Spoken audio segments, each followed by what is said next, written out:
Second chapter of the internal security जो है, इसके बारे में हम लोग बात करने जा रहे हैं। सेकंड चैप्टर क्या है? बेसिकली चैप्टर का नाम क्या है? Terrorism, role of external sector, external state and non state actors. ठीक है, नाम से जाहिर है टेररिज्म जो है and role of external state, यानी एक्सटर्नल स्टेट जो है, और नॉन स्टेट एक्टर्स, क्योंकि जरूरी नहीं है स्टेट ही हमेशा स्पॉन्सर करे टेररिज्म को नॉन स्टेट एक्टर भी कर सकते हैं। अब आप क्वेश्चन ये है कि भैया टेररिज्म होता क्या है? What do you understand by the word terrorism? Terrorism से आप समझते क्या हो? तो क्या होता है भाई टेररिज्म? बताओ कोई, एनी ऑफ यू? देखो क्या है ना कि अगर if you are saying that कि टेररिज्म, वायलेंस का यूज करना टेररिज्म है, ठीक है, वायलेंस का, ये वायलेंस जैसे इसने कहा फेयर, तो सिर्फ फेयर एक कंपोनेंट उससे पैदा होता है, उसका इफेक्ट हो सकता है, उसका इफेक्ट हो सकता है, बट टेररिज्म की डेफिनेशन फेयर नहीं है। टेररिज्म को आप अगर डिफाइन करने जा रहे हो, तो अगर आप ये कहते हो कि वायलेंस करना टेररिज्म है, तो वायलेंस तो अगर आप देखा जाए तो वायलेंस का सहारा तो हमारी सिक्योरिटी फोर्सेस भी लेती है कि नहीं? तो क्या वो टेररिज्म हो जाए? टेररिज्म की क्या डेफिनेशन है? How you define terrorism? उसको क्लियर करो। आपके दे रखी है, आप देखिए एक बार रीडिंग करिए, रीड करिए उसको, कि टेररिज्म में be defined as a planned, organized, systematic use of violence as a means of coercion, ठीक है, for political or religious or ideological purpose। Simple कि भाई टेररिज्म जो है वो एक प्लान्ड, ऑर्गेनाइज्ड, सिस्टमैटिक वायलेंस का यूज किया जा रहा है, प्लान करा जा रहा है, वर्ड समझिए, प्लान्ड, ऑर्गेनाइज्ड मतलब पूरी कोई ऑर्गेनाइजेशन है, कोई ग्रुप है ऑफ इंडिविजुअल है, सिस्टमैटिकली वो वायलेंस को यूज कर रहे हैं, किसके लिए? डर पैदा करने के लिए, कोएर्शन पैदा करने के लिए, फोर्स पैदा करने के लिए, जिसके पीछे किसके लिए हो सकता है? मोटिव क्या हो सकता है उसका? पॉलिटिकल हो सकता है, रिलीजियस मोटिव हो सकता है, या कोई आइडियोलॉजिकल पर्पस हो सकता है, इट कैन बी एनीथिंग। तो ये टेररिज्म की डेफिनेशन, ठीक है, ऐसे डिफाइन कर सकते हो। ओके, और टेररिज्म एक ग्लोबल फिनोमिना बन गया है पास्ट टाइम पर, यानी कि अगर आप किसी पर्पस को, अच्छा आप यहाँ पे आप देखें कि अगर आप वायलेंस को प्लान्ड तरीके से, ऑर्गेनाइज तरीके से, ठीक है, किसी पॉलिटिकल पर्पस के लिए भी अगर आप वायलेंस को यूज कर रहे हो, तो क्या, तो वो टेररिज्म है कि नहीं है? अगर हम पेट्रियोटिक लोग हैं, मान लो कि देश को आजादी के टाइम पर, ठीक, आजादी के टाइम पर जो हमारे एक हमारे जो हीरोज थे, जिनको आज हम हीरो कहते हैं, पुरानी किताबें अगर आप उठा के देखोगे, पुरानी किताबों में यही स्पेक्ट्रम में देखो आइडियोलॉजी की कैसे चेंज होती है, मैं आपको बताता हूँ। एक पुरानी स्पेक्ट्रम और एक नई स्पेक्ट्रम है, I have both the spectrums. पुरानी स्पेक्ट्रम जो है उसके अंदर इन्होंने प्रॉपर भगत सिंह, राजगुरु वगैरह ये जितने भी थे, इनके लिए टेररिस्ट वर्ड यूज किया। क्या वर्ड यूज किया? टेररिस्ट वर्ड यूज किया।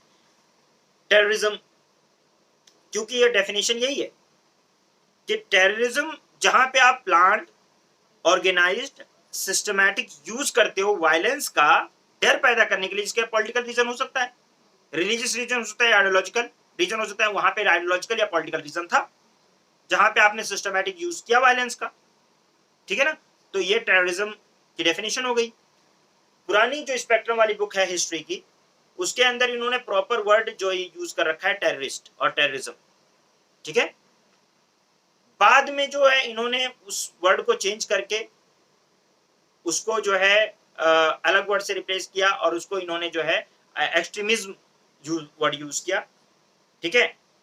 लेकिन पहले जो है यूज है, मैं आपको दोनों किताबें मेरे पास रखी हुई हैं, सेम पब्लिकेशन है, लेकिन एडिशन अब जो है दूसरा वर्जन यूज कर रहे हैं, पहले टेररिज्म, टेररिस्ट वर्ड यूज किया है।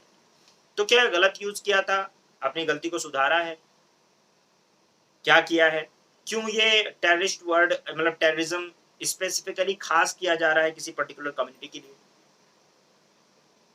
क्योंकि पॉलिटिकल और क्या नाम है रिलीजियस या आइडियोलॉजिकल कुछ कोई भी पर्पस हो सकता है ना वायलेंस को यूज करने का। टेररिज्म की तो बेसिक डेफिनेशन यही है, ठीक है। डेफिनेशन के अकॉर्डिंग अगर आपका पॉलिटिकल रीजन है, आप अच्छे काम के लिए भी टेरर का यूज कर रहे हो, वायलेंस का यूज कर रहे हो, तो यू आर टेररिस्ट, नहीं है ना?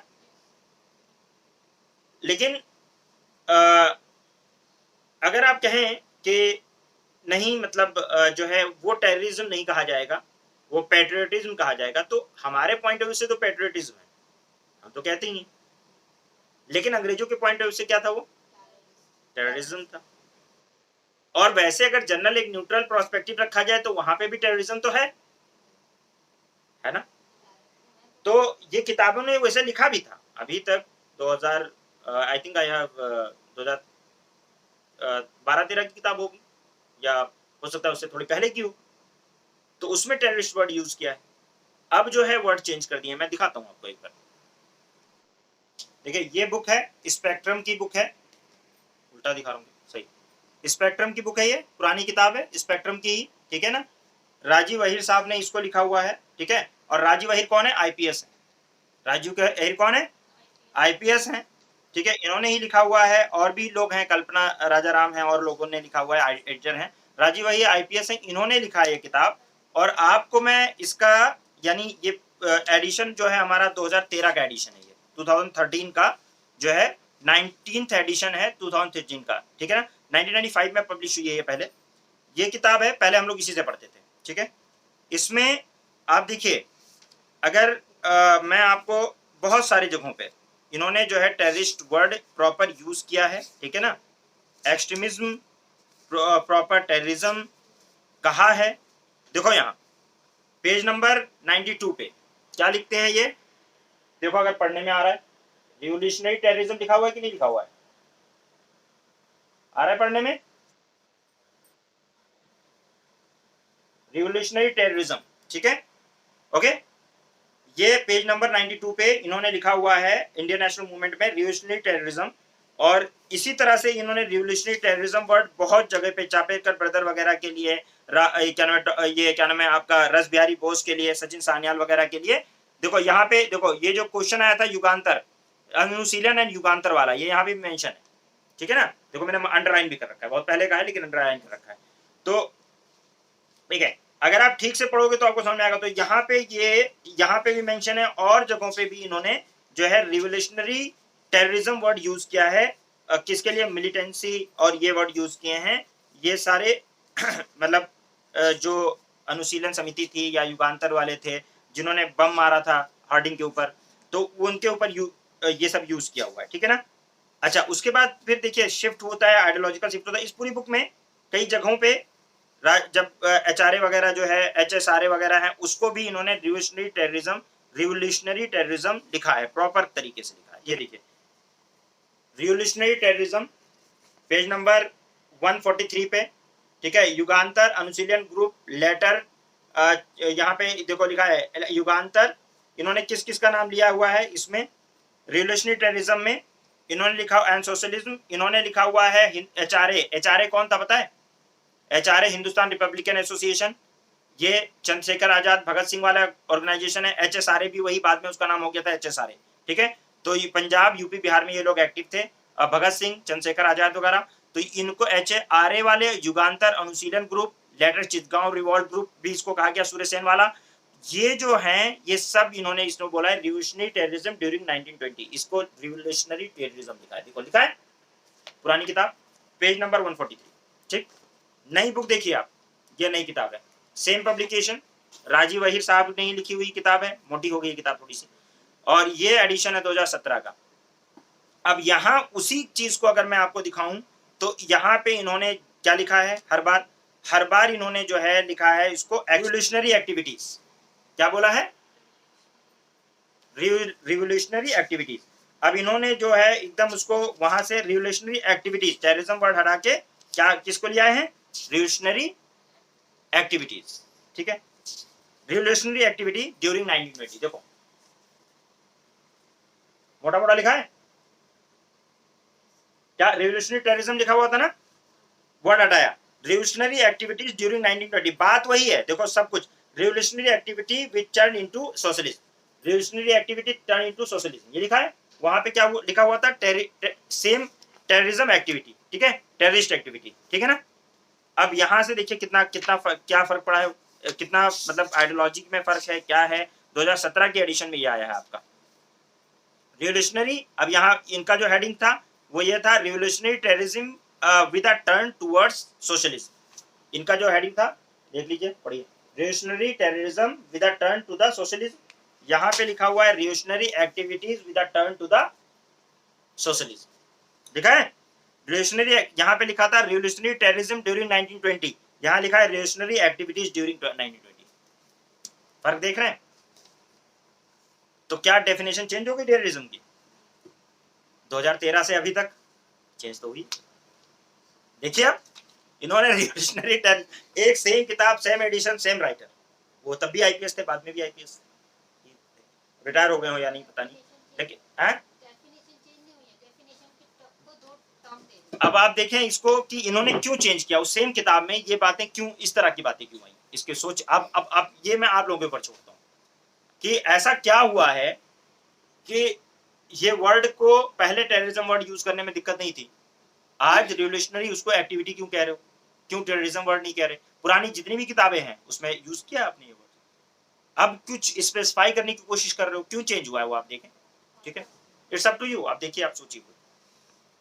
So terrorism may be defined as a planned, organized, systematic use of violence as a means of coercion of political or religious or ideological purpose. ठीक है ना? Terrorism has become a global phenomena, but all attempts in the past for arriving an international acceptable definition of terrorism have proved futile. This ambivalence is primarily due to the two reasons. Firstly, the terrorist in one country may be viewed as a freedom fighter in another. अच्छी definition लिखी है ये भी साहब, क्या है? IPS है, ठीक है, आईपीएस है, ठीक है, ये अशोक साहब।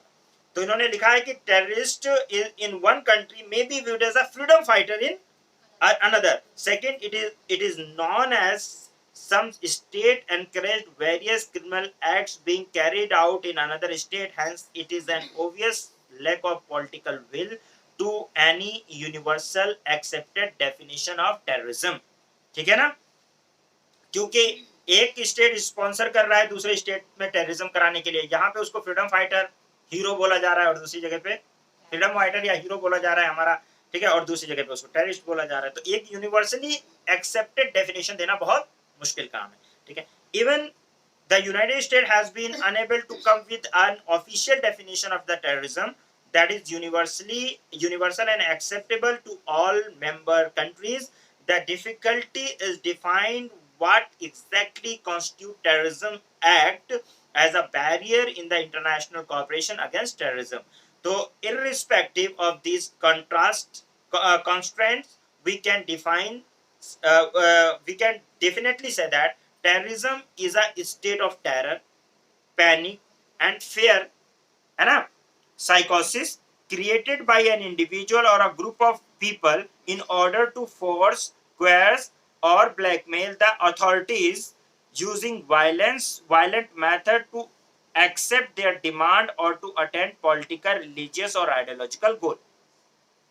ठीक है, तो मतलब यहाँ पे ये क्लियर है कि भाई ये टेरर और पैनिक और फेयर साइकोसिस को मतलब करते हैं, डेवलप करते हैं, किसके लिए? कि इंडिविजुअल, ये कौन क्रिएट करता है? कि इंडिविजुअल या कोई ग्रुप हो सकता है और people, in order to force करने के लिए, दबाव देने के लिए, प्रेशर डालने के लिए और ब्लैकमेल करने के लिए अथॉरिटीज को क्या यूज करके? वायलेंस यूज करके, ठीक है, टू एक्सेप्ट देयर डिमांड, अपनी डिमांड एक्सेप्ट करने के लिए, और टू अटेंड पॉलिटिकल, रिलीजियस या आइडियोलॉजिकल गोल। ये पॉलिटिकल भी हो सकता है, रिलीजियस भी हो सकता है और आइडियोलॉजिकल गोल हो सकता है, जिसको अचीव करने के लिए अगर ऐसा किया जा रहा है। तो this terrorism is, terrorism is thought to be a method of war which consists of the intentionally attacking those who ought not to. जो वो है टेररिज्म है, ये एक मेथड ऑफ वॉर है, एक मेथड ऑफ वॉर है जो कि जिसके अंदर इंटेंशनली उनको अटैक किया जाता है जिनको अटैक नहीं किया जाना चाहिए, ठीक है ना? क्योंकि वॉर में आप किसको अटैक करोगे? भाई जो आपके सामने लड़ रहा है। यहाँ पे इनोसेंट लोगों को आप टारगेट कर लेते हो, है कि नहीं है? तो classification of terrorism can be classified in two categories. Classification, अगर टेररिज्म को हम क्लासिफाई करें, एक बात तो क्लियर हो गई कि टेररिज्म क्या है। तो टेररिज्म ये है कि भाई आप फेयर को, डर को, फोर्स को यूज करते हो, लोगों के दिमाग में डर पैदा करने के लिए यूज करते हो, ठीक है, पैनिक होता है आदमी को, डर होता है कुछ, उस वायलेंस को यूज करके अथॉरिटीज के खिलाफ आप जो है क्या करते हो? आप किसी पॉलिटिकल पर्पस को हासिल करने की कोशिश करते हो या किसी रिलीजियस या कोई आइडियोलॉजिकल पर्पस हासिल करते हो। कोई इंडिविजुअल हो सकता है, कोई ग्रुप हो सकता है, सिस्टमैटिक यूज ऑफ वायलेंस। अब यहाँ को एक तो classify by the external state, कोई एक्सटर्नल स्टेट एक्टर हो, कोई एक्सटर्नल स्टेट उसको स्पॉन्सर कर रहा हो। दूसरा हो सकता है terrorist bye non state actors, कुछ ऐसा भी हो सकता है कोई स्टेट स्पॉन्सर ना कर रहा हो, कुछ ऐसे ग्रुप बन जाए, कुछ ऐसे लोग बन जाए जो, ठीक है, ये हो सकता है। Terrorism terrorism by external state actor, external state actor में कौन टेररिज्म कौन कौन सा होता है? when the government is directly or indirectly indulge in that terrorism against its own people or the people of another country, it referred as the terrorism by the state actors. Okay, यानी violence का use systematically किया जा रहा है अपने लोगों के खिलाफ या दूसरे कंट्री के लोगों के खिलाफ, तो इसको हम क्या बोलेंगे? स्टेट एक्टर है ये, ठीक है ना? Okay. Also terrorism against another country, whether is supported or the international terrorism or in order to de-establish that country, can be classified as external state sponsored terrorism. Terrorism in Kashmir is directly manifestation of the state policy of Pakistan and ISI influence, while hinterland terrorism by Indian Mujahideen or SIMI is indirectly supported by ISI and the state of Pakistan. Therefore, Pakistan, which is an external actor, state actor, is challenging India's internal security directly as well as indirectly. Okay. Similarly, the time and again aspiration have been cast on the role of Bangladesh and Myanmar as external state actor regarding the terrorism in the northeast. Support of terrorism can be by various means such as financial support to the militant organizations, technical support, arm training, infrastructure support और ideological support. देखिए state actor में अगर बात की जाए तो ISI का role रहा है, क्या नाम है, जो इंटेलिजेंस एजेंसी है पाकिस्तान की, ठीक है, और पाकिस्तान की जो वो है उसका भी रोल रहा है इंडिया के उसमें। अब यहाँ पे कुछ ये भी क्रिएट किया जाता है कि जैसे इंडियन मुजाहिदीन का, अब वो कुछ लोगों का ये देखो, ये को बोलते हैं कंट्रोवर्सी, मतलब इसको जो इंडियन मुजाहिदीन आईएम है या मतलब इसको बोलते हैं कुछ लोग ये हाइपोथेटिकल है, ये क्रिएटेड है, ये कुछ है नहीं ऐसी ऑर्गेनाइजेशन, ठीक है। और सिमी जो है, सिमी को उसके साथ एसोसिएट कर दिया गया था और उसको बैन कर दिया गया था, ठीक है। तो Student Islamic Movement of India जो था, आपने सुना होगा इसको, Islamic Student Movement of Organisation of India, जो कि मतलब एक स्टूडेंट की एक मूवमेंट था, मतलब उसमें, तो उसमें कहा जा रहा था, उसको बैन किया गया। उसमें ये कहा गया कि ये जो है मतलब स्पॉन्सर्ड है, कहाँ से? स्टेट एक्सटर्नल स्टेट एक्टर से, पाकिस्तान वगैरह से, तो इस तरह से करके उसको बैन किया गया। तो बेसिकली आप ये समझें कि इस तरह से किसी कंट्री में फॉरेन स्टेट, उसको क्या स्टेट एक्टर टेररिज्म भी हो सकता है, जो उसके लोगों को इन्फ्लुएंस करके या बाहर से भी टेररिस्ट भेज के, ठीक है, ऐसा भी हो सकता है। तो दोनों तरह से, और कैसे कैसे ऐड कर सकते हो? फाइनेंशियल कर सकते हो, ट्रेनिंग दे सकते हैं, वो जो है आपका इंफ्रास्ट्रक्चर दे सकते हैं, सपोर्ट कर सकते हैं, आइडियोलॉजिकल सपोर्ट भी कर सकते हैं। तो इस तरीके से ये जो डेफिनेशन है किसके? टेररिज्म की, by the external state actor, ठीक है। उसके अलावा इंटरनल नॉन स्टेट एक्टर्स कौन से होते हैं, उसके लिए कौन सा है? तो in this case the act of terrorism is performed by an individual or a group which is not associated with the with or financed by any government. Government उनको फाइनेंस नहीं करती है, ठीक है ना। ये कोई ग्रुप और एसोसिएशन हो सकता है, कोई इंडिविजुअल हो सकता है, जो कि गवर्नमेंट से स्पॉन्सर नहीं है, गवर्नमेंट फाइनेंस नहीं कर रही। Non state actor have generally not directly or indirectly link with any government or government agencies while pursuing their agenda through indirect linkage cannot be completely ruled out, जैसे Naxalite, LTTE, north east activism, some example of non state actors. Naxalites, अब Naxalites को आप कह तो रहे हैं कि non state actor हैं, अपना ही हथियार उठा लिया है, लेकिन उनके पास इतने ऑटोमेटिक वेपन आते कहां से? सोचने की बात।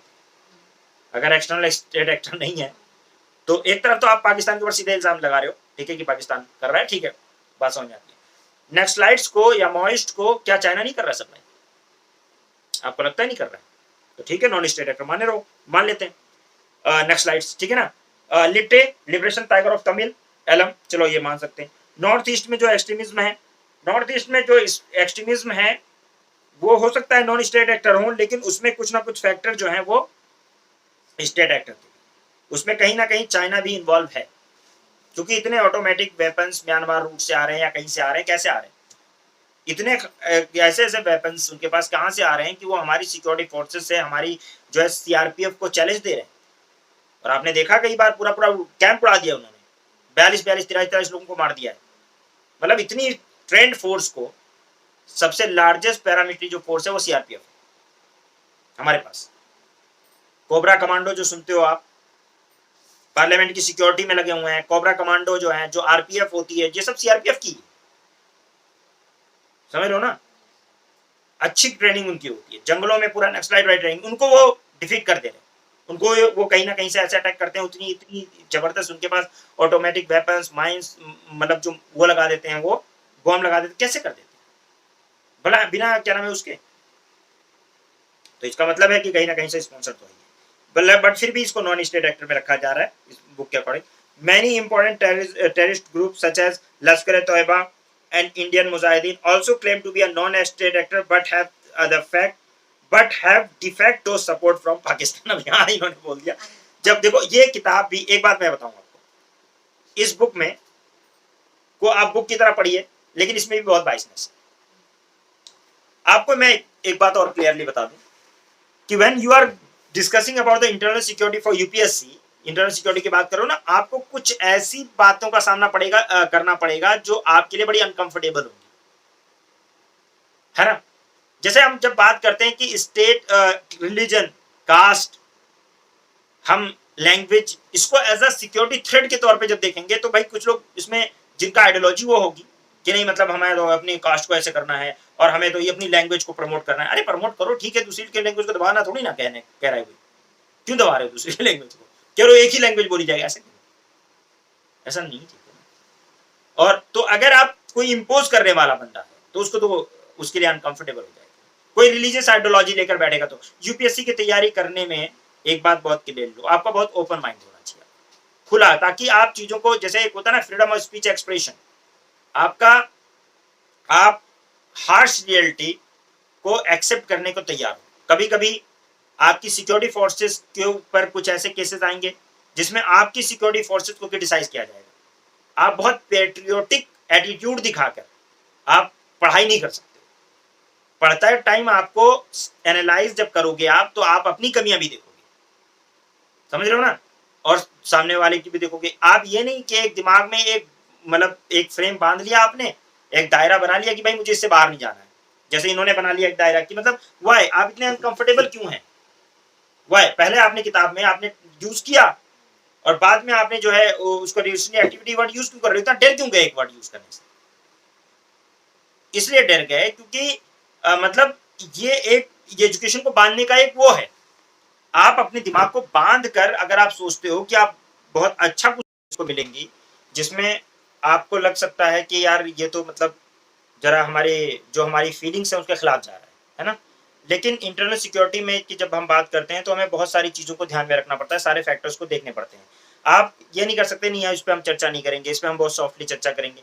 आप ठीक है, आप जो भी आपको लगता है आप उसमें एक पॉइंट तो आप दिमाग में रह सकता है, आप उसको लिख सकते हो, आप पढ़ सकते हो। देखो तो जो पढ़ाई जो होती है उसमें ओपन माइंड के साथ, तो जब आप कोई चीज़ डिस्कस करने की बात करते हो तो आपका माइंड ओपन होना चाहिए, आपको अपनी समझ को ब्रॉड करके तभी पढ़ना चाहिए, ठीक है ना। अदरवाइज आप पढ़ाई नहीं कर रहे हो, आप बस एक आइडियोलॉजी को सपोर्ट कर रहे हो। पढ़ाई का मतलब होता है बैलेंस अप्रोच लेके चलना, एक आइडियोलॉजी को सपोर्ट करना नहीं। जैसे अभी टेररिज्म की बात आएगी तो कई बार टेररिज्म में फिर मुस्लिम लोग थोड़ा सा वो हो जाते हैं कि यार हमें क्यों टेररिज्म है। भैया ठीक है, अगर इस तरह की डेफिनेशन में कुछ लोग आ रहे हैं तो कुछ लोग हैं उसमें, क्यों अनकंफर्टेबल होना? आप नहीं हो, बात खत्म। अगर आपसे कोई कह रहा है तो आप बताओ, आप में आपके पास दुनिया भर के एग्जाम्पल भी तो हैं, दूसरे भी। वो अलग बात है कि हाँ पेंट आपको करने की कोशिश की जाती है इसलिए आप अनकंफर्टेबल हो जाते हैं, बट जब आप पढ़ाई कर रहे होते हैं तो आपको इतना अनकंफर्टेबल होने की जरूरत नहीं है। आप उसको पढ़िए, आप उसको समझिए कि क्या है, किस तरीके से चीजें लोग कर रहे हैं या किस तरीके से चीजों को समझा जा रहा है। पढ़ाई तो करनी है ना। तो टेररिज्म को डिफाइन करना, अभी आ जाए टेररिज्म के ऊपर दुनिया भर के ऐसे आते हैं बहुत सारी चीजें, आप अगर सारे एस्पेक्ट नहीं लोगे आपको नंबर कैसे मिलेंगे? तो इसमें कोई दिक्कत नहीं है, आप आराम से कंफर्टेबल होकर पढ़िए, ठीक है। और इतना पढ़ाई के टाइम पर हम बहुत सारी अनकंफर्टेबल टॉपिक भी पढ़ते हैं जो डिस्टर्बिंग टॉपिक्स होते हैं, लेकिन हमें एड्रेस करना है ना। हम एक प्रैक्टिकल सब्जेक्ट पढ़ रहे हैं, हम कोई ऐसा कोई मतलब ट्रेडिशनल सब्जेक्ट नहीं पढ़ रहे हैं कि हम फैक्ट बोल के चले जाएंगे, हाँ ऐसा ऐसा ऐसा ऐसा ऐसा। हमें सोचना पड़ेगा कि वैसे ये प्रॉब्लम है तो उसका सोल्यूशन क्या होगा। We are talking about the challenges. Subject क्या नाम क्या है? Challenges to internal security. तो चैलेंजेस की बात करेंगे तो अनकंफर्टेबल चीजें भी आएंगे सामने। बात समझ आ रहे? ठीक है। तो टेररिज्म स्टेट एक्टर, अब इसमें जो है नॉन स्टेट एक्टर्स भी बहुत सारे रिस्पॉन्सिबल हैं। जैसे मतलब जैसे कि क्या होता है कि हर स्टेट अब डिनाई करता है कि भाई हमारा जो है, हमारा इससे कोई लिंक नहीं है, ठीक है ना? और प्रॉक्सी एलिमेंट्स वगैरह को लगाते रहते हैं, जैसे लश्कर-ए-तैयबा वगैरह को कहा गया है। और इस किताब की भी मैं बात बताऊँ, इसमें भी काफ़ी सारी बायसनेस भी आपको नज़र आएगी, तो आप उसमें अनकम्फर्टेबल होने की ज़रूरत नहीं है, ठीक है? क्योंकि बायसनेस है, अब सबकी अपनी सोच है, उसके हिसाब से वो बात कर रहे हैं। इसका मतलब ये नहीं है कि आप उसमें थोड़ा अनकम्फर्टेबल हो जाओ। The use of non-state actor is essentially the employment of the proxy element, ठीक है? Which give the state of Pakistan a degree of deniability. However, there is no doubt that none of the so-called non-state actor like Lashkar-e-Taiba could have operated with impunity without active funding, logistical and military support from Pakistan. The close linkage of ISI and such groups are well documented, as is their direct involvement in the attack, like that of 26/11. This group aimed not to only create instability in the state of Jammu and Kashmir, but also as a large aim to destabilizing the country. This is done through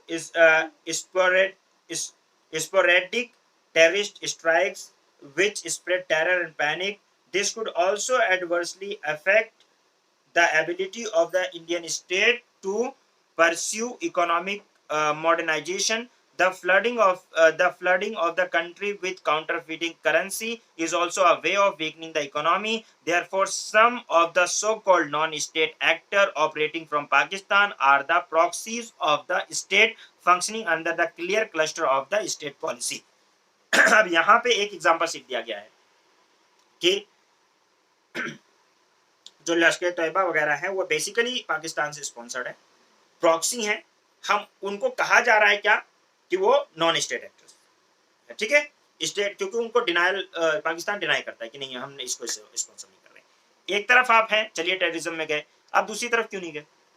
China से डरते हैं क्या? China भी तो कर रहा है, China तो बहुत बुरी तरह बांध रहा है आपको, और दूसरी दूसरी कंट्रीज में जाके आपको बांधने की कोशिश कर रहा है।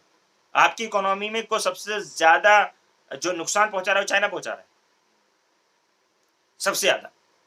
अब उसके प्रोडक्ट क्या, आपकी फॉरेन करेंसी उसने कितनी जमा कर रखी? फॉरेन ट्रेड को आपके सबसे ज्यादा अगर मतलब कोई हैम्पर कर रहा है, वो आप कौन कर रहा है? सबसे ज्यादा जगहों पे क्लेम कौन कर रहा है? अरुणाचल, आधा तो अरुणाचल क्लेम कर रहा है, लद्दाख क्लेम कर रहा है आधा कि मेरा है, यहां तक कि उत्तराखंड तक क्लेम कर रहा है, कि जगहों को क्लेम कर रहा है कि यहाँ पे मेरा है। तो इतना ज्यादा जब उसके क्लेम वो कर रहा है, आप उधर अभी क्या नाम है वहां पे सिक्किम वगैरह में, ठीक है? तो आप ये देख रहे हैं कि वहां से है। अब उसके अलावा जो है वो वहां तो क्लेम हो ही रहा है, और उसके बाद में फिर ये इधर क्या नाम है नक्सलाइट्स वगैरह को, या नक्सलाइट करो या माओइस्ट वगैरह, उनको भी स्पॉन्सर वन वे अदर हो रहा है। म्यांमार रूट से क्या आ रहा है, कहां से आ रहा है? बट अब यहाँ पे एक तरफा अगर आप बात करते हैं, सिर्फ पाकिस्तान का नाम लेते हैं, बाकी अगर आप पाकिस्तान ठीक है वो भी कर रहा है, तो इधर चाइना भी तो कर रहा है। तो एक दुश्मन को आप नजरअंदाज कर रहे हैं, उसको डिस्कस नहीं करना चाह रहे हैं, दूसरे को आप डिस्कस करना चाह रहे हैं, तो ये अधूरी बात है। आपको दोनों को इक्वली ट्रीट करने की जरूरत है, दोनों को इक्वल फुटेज पर रखने की। हिंदी चीनी भाई भाई कहते हैं, ऐसे भाई भाई नहीं हो जाओगे। आपने पहले एग्रीमेंट किया पंसील, पंसील कब एग्रीमेंट हुआ है? 1956 में है, 6 साल नहीं गुजरे, पीसफुल कोएग्जिस्टेंस ये वो कहानी सारी करी। 1962 में मारा उसने बुरी तरीके से, किया कि नहीं किया? कौन सा पीसफुल कोएग्जिस्टेंस? देखो आप, पेंसिल में सब है, पीसफुल कोएग्जिस्टेंस, नॉन एग्रेशन, ये वो सब कुछ है। हुआ, अटैक किया ना, मारा, एग्रेशन हुआ है और बुरी तरह मारा है। हिंदी चीनी भाई भाई धरा दे रहे, समझ रहे ना? पाकिस्तान भी कर रहा है। अभी यहाँ पे चाइनीज से ये चल रहा था, आपको पता है 20s में, डोकलाम वोकलाम में, सब लद्दाख में, हर जगह तो, और चलता रहता है। कुछ चीजें आपकी न्यूज में आती हैं, कुछ चीजें नहीं आती हैं। कई बार हो सकता है बड़ा प्लेयर जो है वो छोटे प्लेयर को सामने रख रखा हो, और बड़ा प्लेयर बड़ा गेम खेल रहा हो। तो इसको आपको एड्रेस करने की दोनों को जरूरत है। स्टेट स्पॉन्सर्ड उधर भी है, इधर भी है। वो नॉन स्टेट एक्टर्स बेचारे कहां से, मतलब बेचारे क्या, वो कहां से लेकर आएंगे? फाइनेंसेस कहां से लेकर आएंगे? ट्रेनिंग कहां से होगी? उनकी मिलिट्री कहां से होगी? अच्छा, उनको बेचारा बना के तो बताया जाता है कि तुम विक्टिम हो, तुम बेचारे हो, तुम हथियार उठाओ, हम देंगे, हम सपोर्ट करेंगे उनका, चाहे उनके आइडियोलॉजी को एक्सप्लॉइट करें, चाहे उनकी रिलीजियस फीलिंग को एक्सप्लॉइट करें, किसी भी चीज को कर सकते हैं। उनके उनके विक्टिम को भी कि तुम्हारे साथ जो है इतना गलत हुआ है, तुम्हारी जमीनों को छीना गया, तुम्हारे कल्चर को वो किया गया, यह किया गया, वो किया गया, कुछ भी उनको विक्टिम दिखाकर कि भाई तुम विक्टिम हो और हम तुम्हारे सपोर्ट में खड़े हैं, हम तुम्हारे मसीहा हैं, और उसके बाद उनको रास्ते पे डाल दिया जाता है, ब्रेन वॉश कर दिया जाता है। गेटिंग? ठीक है, तो मोडस ऑपरेंडी क्या है and motto of ISI through the non state actors to bleed India with thousand of cuts. क्या बोला इन्होंने कि इंडिया को ब्लीड करने कराएं थाउजेंड कट, यानी हर जगह से काट दें, हर जगह से मतलब इसको तकलीफ पहुंचाएं। To destabilizing Indian economy through the fake currency and other means, to supply arm and explosive to all kind of militants in India, to take advantage of anti government group operating within India, and to provide financial, logistic and military support to such groups, to spread and support Islamic fundamentalist activities, to spread communal hatred and communal violence in India with the aim of dividing and weakening the country। तो ये तो mottos operandi या तरीका है, किसका मोटो है ISI का, जो कि नॉन स्टेट एक्टर के थ्रू, यानी कि वो चाहते हैं कि इंडिया में बहुत सारा घाव करें इंडिया को, उसके अलावा वो चाहते हैं कि फेक करेंसी से इंडिया को डिस्टेब्लिश करें, ठीक है, उसकी इकोनॉमी को बर्बाद करें, आर्म्स मिलिटेंट्स वगैरह को हथियार सप्लाई करें, उसके अलावा एंटी गवर्नमेंट ग्रुप जो भी मतलब गवर्नमेंट के खिलाफ है उनको लॉजिस्टिक फाइनेंसेस वगैरह प्रोवाइड करें, और सपोर्ट इस्लामिक फंडामेंटलिस्ट एक्टिविटीज को, ठीक है, to support the Islamic fundamentalist activities उसको सपोर्ट करें, to spread communal and hatred and communal violence in India, communal violence India में करवाएं, जिससे क्या होगा, इंडिया डिवाइड हो और वीक हो, कमजोर हो, है ना। तो ये जो भी काम करता है, चाहे कम्युनल वायलेंस करवाता हो, वो देशद्रोही है, मैंने बोला तो था। जो कम्युनल वायलेंस को स्पॉन्सर करे या करवाए वो क्या है, देशद्रोही, क्योंकि इससे देश वीक होता है। अब आप समझ लीजिए कौन कौन देशद्रोही है, जो भी कम्युनल वायलेंस करवा रहा है या जो भी इस तरह की बातें करता है जिससे कम्युनल वायलेंस हो जाए, वो उन्हीं का तो बात कर रहा है। मोडस ऑपरेंडी किसका अपना रहा है, वो आईएसआई का मोडस ऑपरेंडी अपना रहा है, जो इंडिया में फेक करेंसी कर रहा है, फेक करेंसी चला रहा है, या जिसके घरों से पाई जा रही है, जो छापते हुए पाए जा रहे हैं, वो क्या कर रहे हैं, टेररिस्ट एक्टिविटीज में इन्वॉल्व नहीं है, इंडिया की इकोनॉमी को क्या नाम है वो नहीं कर रहे हैं, जो हथियार उठा के लोगों को ट्रेनिंग दे रहे हैं, हथियार की ट्रेनिंग दे रहे हैं, किसको, एक ग्रुप को ट्रेनिंग दे रहे हैं ताकि दूसरे ग्रुप को मारे, वो इंडिया को वीक करने की कोशिश नहीं कर रहे। बताओ आप, बोलो, कर रहे हैं ना। एक तरह से तो वो जो भी ये काम कर रहा है वो क्या है, टेररिस्ट। वो आईएसआई का मोडस ऑपरेंडी पे काम कर रहा है, उसकी मोटो को फुलफिल करने की कोशिश कर रहा है। इफ यू आर ट्राइंग अपने कंट्री के लोगों को, अपने कंट्रीमैन को, अपने लोगों को, अपने अपने भारतीयों को अगर किसी भी तरीके से आप नुकसान पहुंचाने की कोशिश कर रहे हो, वन वे और अदर, चाहे वो किसी भी ग्रुप का हो, किसी भी रिलीजन का, कहीं का भी हो, तो एक तरह से आप उन्हीं की जो आईएसआई है उसकी आइडियोलॉजी को, उसके मोटो को फुलफिल कर रहे हैं। That's it. अब वो आप कोई भी ग्रुप नाम ले लो, अगर आप दो आपस में कम्युनल वायलेंस करवा रहे हो तो देश वीक होगा, आप फेक करेंसी यूज करोगे देश वीक होगा, आप फंडिंग करोगे ऐसी चीजों को तो देश वीक होगा, ठीक है। तो ये कमजोर करने का एक तरीका है। अच्छा, अब ये सिर्फ आईएसआई का ही मोडस ऑपरेंडी नहीं है, ये मोडस ऑपरेंडी जो है वो जो भी स्टेट एक्टर टेररिज्म है, जो भी है, चाहे वो चाइना करवा रहा हो, चाहे पाकिस्तान करवा रहा हो, सबका मोडस ऑपरेंडी यही है, ठीक है ना। और चाहे इंटरनली कुछ ग्रुप जो है वो अपने उन्हीं के मतलब हो सकता है कि भाई उन्हीं की आइडियोलॉजी पे चल रहे हो, जो इस तरह की हरकतें करवा रहे हो या करने की कोशिश कर रहे हो, या देश को डिवाइड करने की कोशिश कर रहे हो। Those who are trying to divide this country one way और other, they are like fulfilling the motto of ISI or these groups, right? तो categorisation of the terrorism in India उसके बाद है, तो hinterland terrorism, Jammu Kashmir militancy, North East insurgency and left wing extremism, ये है। अब category हम डिवाइड करेंगे, एक तो हिंडरलैंड टेररिज्म के बारे में बात करेंगे, जम्मू कश्मीर की कश्मीर मिलिटेंसी, उसका बैकग्राउंड उसका क्या है उस पर बात होगी, फिर नॉर्थ ईस्टर्न इंसर्जेंसी जो है उस पर बात होगी, और लेफ्ट विंग एक्सट्रीमिज्म की बात होगी। ये हमारा जो है कैटेगरीज है, ये कैटेगराइजेशन है किसका, टेररिस्ट एक्टिविटीज का। और ओके, तो हम लोग इस पे बात करेंगे आगे इंशाल्लाह। अभी फिलहाल जो है आज इतना काफी है, ठीक है। आज की बात, आज हम इससे ज्यादा बात नहीं कर रहे, उसकी वजह है कि मैं इसलिए ज्यादा बात नहीं कर रहा कि थोड़ा सा आप लोग पढ़ लीजिए, एक बार रीडिंग लगा लीजिए, फिर करेंगे, ठीक है ना?